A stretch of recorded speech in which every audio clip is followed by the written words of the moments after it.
So here I have a fan that one day just doesn't spin anymore.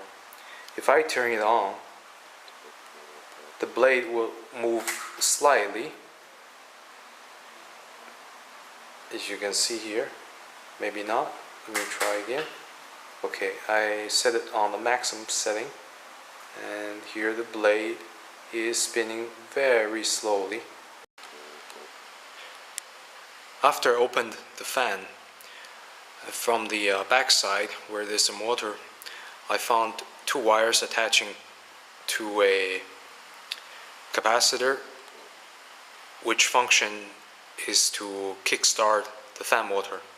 In fact, it's called a fan motor start capacitor, and this is 400 volt, 2 microfarad, and this will need to be replaced.